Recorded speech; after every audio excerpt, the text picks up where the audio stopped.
Bismillah, assalamualaikum warahmatullahi wabarakatuh. Oke teman-teman, ketemu lagi dengan saya. Oke, untuk yang sekarang lagi semangat atau lagi belajar sebagai menjadi breeder ikan-ikan hias atau ikan gepi, ikan cupang dan sebagainya, atau ikan moli. Jadi ada beberapa tips ya supaya tiap hari kalian bisa panen, bisa merasakan hasil ngebreednya setiap hari. Ingat, every day, setiap hari nanti kalian bisa menikmati hasil dengan hasil anakannya. Setiap hari kalian bisa panen anakannya. Gimana caranya? Yang pertama, seperti yang kita lihat, pertama siapkan dulu ember-ember ya, ember-ember kecil aja,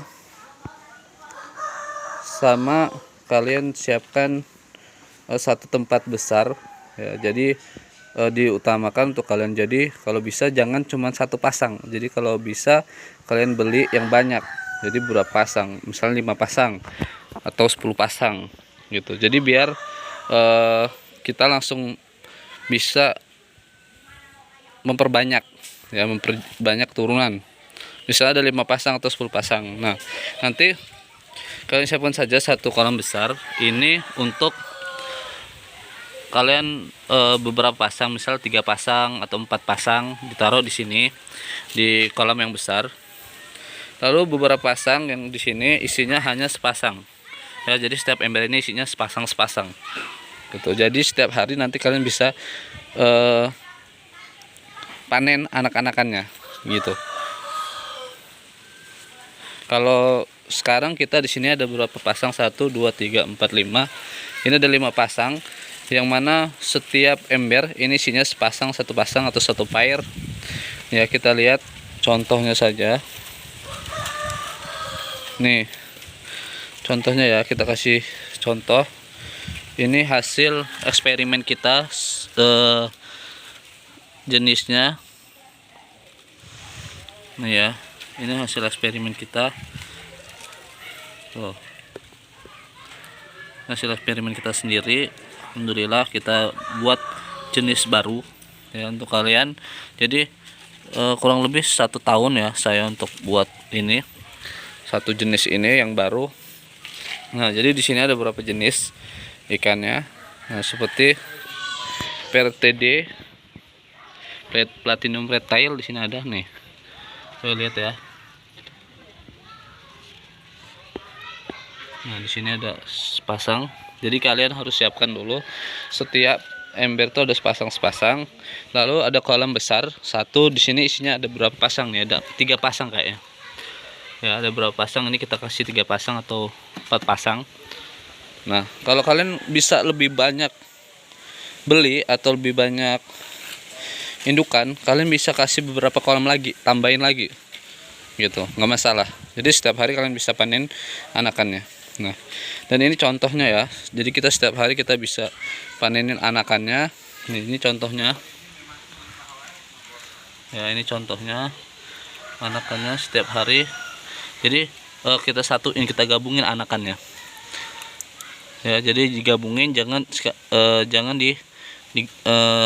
jangan digabung sama indukannya. Jadi kalian siap aja satu tempat yang nanti buat ngumpulin anak-anakan ikannya gitu.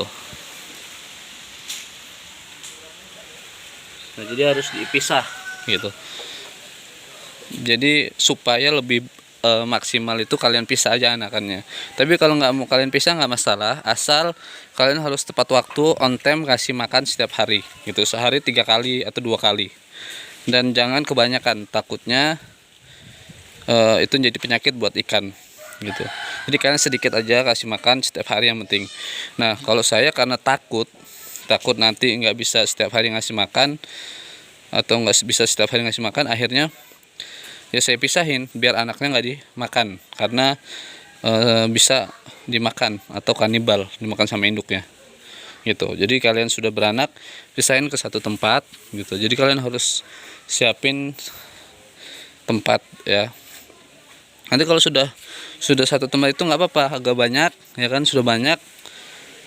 Nanti sudah berapa minggu, 2 atau 3 minggu, baru kalian pisahin 5 atau 10 atau 15 di tempat yang berbeda, supaya pertumbuhannya juga makin bagus, makin cepat besarnya. Karena kalau misalnya satu tempat isinya ada 50 atau 60, ditakutkannya lama pertumbuhannya dan kurang maksimal. Jadi itu ya tipsnya untuk teman-teman. Dan di kalian juga harus siapin nih, apa sih namanya, saringan kecil ya. Saringan kecil untuk nanti mengambil anak-anaknya. Jadi setiap tempat diambil, digabungin, setiap tempat digabungin gitu. Nanti kalau sudah agak mulai besar, itu akan kelihatan kok, kelihatan jenis apa namanya, jenis apa, itu akan kelihatan gitu. Dan nanti kalau ada yang cendolan, itu kalian harus siap tempat pembuangan. Setelah mau kalian kasih makan ikan predator atau mau kalian pelihara lagi, jadi harus dipisahin. Jadi yang jenisnya cendol atau apa nggak jadi, itu harus dipisahkan di tempat lain gitu. Contoh nih ya, kita kasih ini khusus untuk cendol, jadi ada cendol masukin sini, ada cendol masukin sini, bukan cendol dawet ya, tapi cendolan ikan gepi gitu ya. Mungkin cukup untuk tips kita kali ini. Nah, dan saya contoh nih ya, ada tuxedo sepasang di sini.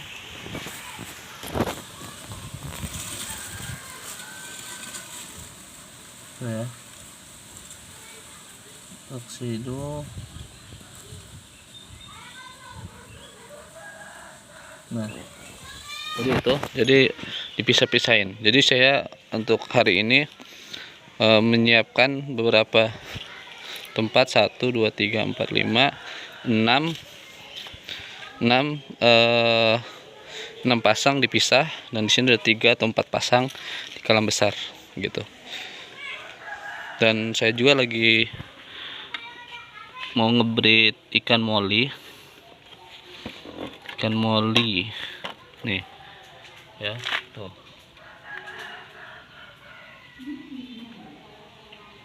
Nah, itu saya lagi ngebreed ikan moli baru hari ini.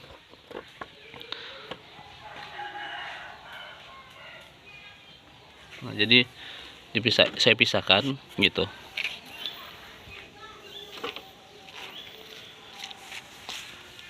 Ya, jadi sebelumnya ini kita pisahin dulu waktu kecil-kecilnya. Ya, kalau udah mulai agak besar, kita gabungin lagi di tempat yang lebih besar. Ya, mungkin cukup video kita kali ini. Semoga bermanfaat untuk teman-teman breeding pemula, harus lebih semangat. Jadi supaya untuk tidak banyak yang mati, jadi kondisi air harus dijaga, pakan juga harus dijaga. Ingat, pakan itu penting. Pakan sama air gitu. Mungkin cukup sekian video kita kali ini. Semoga bermanfaat sekali lagi, dan salam sukses satu air. Semoga kalian juga bisa semakin semangat dengan video ini. Jangan lupa like, comment, and subscribe, dan boleh di share. Mungkin cukup video kita kali ini. Kita ucapkan terima kasih. Assalamualaikum warahmatullahi wabarakatuh.